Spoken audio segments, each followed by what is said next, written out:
Hello दोस्तों, नमस्ते वाम welcome back to another blog. अपन जा रहे हैं दुकान से जाएंगे गोदाम में है कुछ काम, तो जाएंगे गोदाम, करेंगे काम, उड़ाएंगे मौज और आ जाएंगे वापस।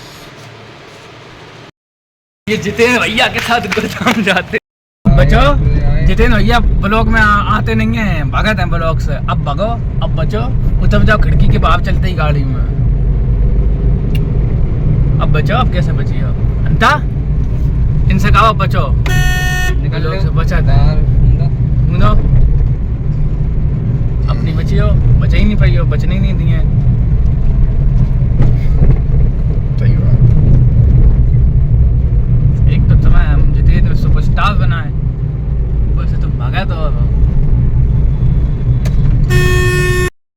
इन्हीं लड़की बिना नहाए मेकअप करके मेरे लिए नाश्ता लेके आई है, गंदा नाश्ता। अरे दवा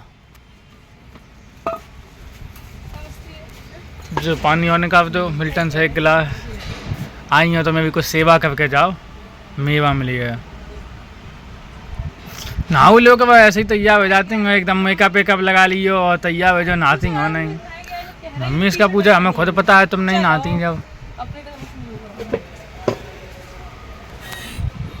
चली गई जी। तो चलवा है GT versus KKR IPL। KKR ने पहले बैटिंग करी भाई, बहुत मारा, 247 रन बनाए, 248 का टारगेट दिया।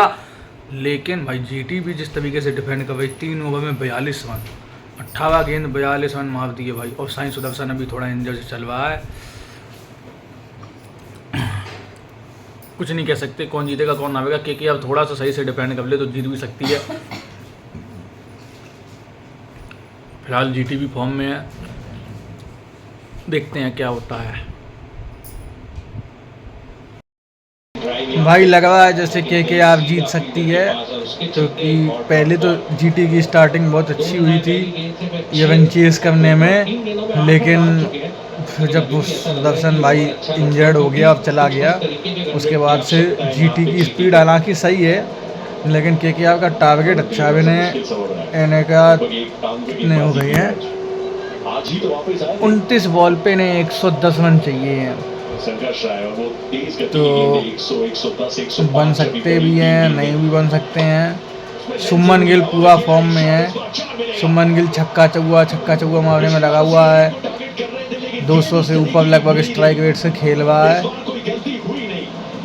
अभी फिर से मैच पलटेगा तो भले ही जीटी जीत जाए, अब अगर नहीं पलटा इसी स्पीड से रहा तो जीटी हारेगी और केकेआर जीतेगी।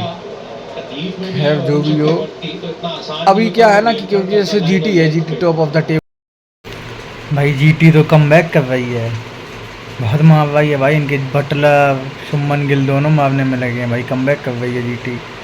24 गेंद 4 ओवर बचे हैं और 71 रन चाहिए जीतने के लिए जीटी को।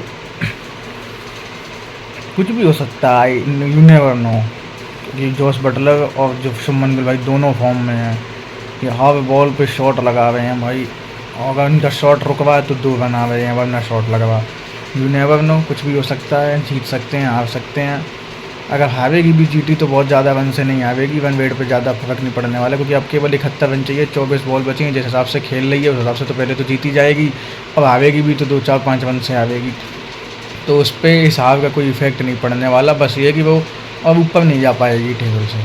प्ले ऑफ में तो वो देखो चली गई है और कोई टेंशन नहीं है। बुरा तो CSK के लिए लग रहा है, अभी भी CSK के 2 मैच बाकी हैं। अगर CSK दोनों मैच जीत जाती है, एक जीटी से है और एक शायद हैदराबाद से है, दोनों अगर जीत जाती है तो CSK भी प्ले ऑफ में पहुंच जाएगी। लेकिन बात यह है कि अब वो 2 मैच जीतना CSK के लिए बहुत मुश्किल है, क्योंकि लग नहीं रहा CSK उनमें जीत पाए, क्योंकि हैदराबाद और जीटी से पहले दोनों मैच हारी है CSK। हैदराबाद से तो शायद चेपॉक में ही हारी है अपने होम ग्राउंड में। अब बहुत मुश्किल है कि ये उनसे जीत पाएंगे। फिलहाल अगर जीत जाते हैं तो ये पहुंच जाएंगे प्ले ऑफ में, मगर मुझे कोई उम्मीद है नहीं। देखो, क्योंकि जब भी ये प्ले ऑफ में, मैंने बताया पिछले ब्लॉग में भी बोला कि ये एक मैच जीतना रहना बाकी होता है इनके लिए, कि एक मैच और जीत लेंगे इनकी प्ले ऑफ में एंट्री हो जाएगी। ये वही मैच हार जाते हैं और उसमें इतना बुरा हारते हैं, रन रेट भी बिगाड़ देते हैं कि ये नीचे और चले जाते हैं टेबल के। कल भी यही हुआ, 5th पे थे, लखनऊ से वो मैच जीत जाते, 4th पे चले जाते, अब ये हारे। अब इन्होंने अपना रन रेट भी खराब कर लिया, 5th से 6th पे आ गए और राजस्थान इनसे ऊपर चली गई। तो मुझे कोई उम्मीद है नहीं कि सीएसके जाएगी प्लेऑफ में। जितना कमबैक हम लोगों को खुशी थी सब खराब हो गई। फिलहाल देखते हैं इस मैच में क्या है। शुभमन गिल का विकेट, शुभमन गिल का विकेट है। एक सेट बल्लेबाज चला गया जीटी का। ये बेहतरीन चांसेस हैं केकेआर के लिए। फिलहाल यू नेवर नो, कभी भी कुछ भी हो सकता है। जीटी भैया फॉर्म में है। इसका हर बल्लेबाज अंदर से सेट हो गया हुआ, पता नहीं क्या।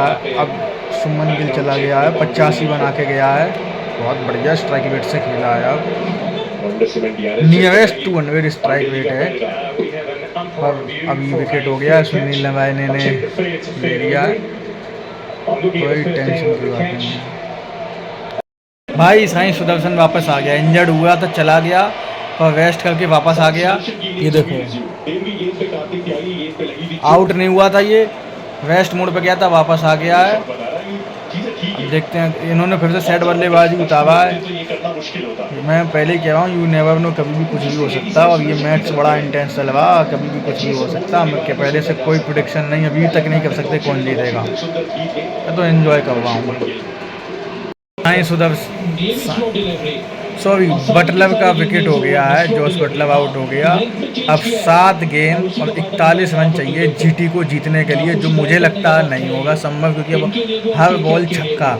ऐसा तो नहीं होगा, एक आध मिस भी होगी, एक आध चौका भी आएगा। तो कॉन्ग्रेचुलेशंस केकेआर फैंस, आपकी टीम जीत गई है। और आपके जीतने से कहीं ना कहीं सीएसके को इतना फ़ायदा जो होगा कि अब गुजरात और आगे नहीं जाएगी। इतना फ़ायदा आपके वजह से सीएसके को हो सकता है। बाकी सीएसके की अपने 2 मैच सीएसके के फ्यूचर डिसाइड करेंगे और सीएसके की किस्मत। फ़िलहाल ये मैच केकेआर ने बड़ी ही, इसको बोलते हैं रंगबाजी से जीता है। तो कॉन्ग्रेचुलेशंस टू केकेआर फैंस। और आरसीबी, सॉरी, जीटी फैंस ने भी बढ़िया खेला, बहुत तगड़ा खेला। इनको भी कॉन्ग्रेचुलेशंस भैया। जीटी जैसे ही खेलने लगे सीएसके तो जीत जाए, चली जाए प्लेऑफ में, सब हो जाए। पर कोई ना, सीएसके तो अपनी दानव टीम है। आज नहीं तो कल, इस सीज़न नहीं तो अगले सीज़न, जब चलेगी तो दुनिया निकालेगी ही निकालेगी। फिलहाल 1 ओवर पहले मैं कह रहा हूँ, 7 गेंदों पहले, now it's confirm, KKR win the match and GT loose.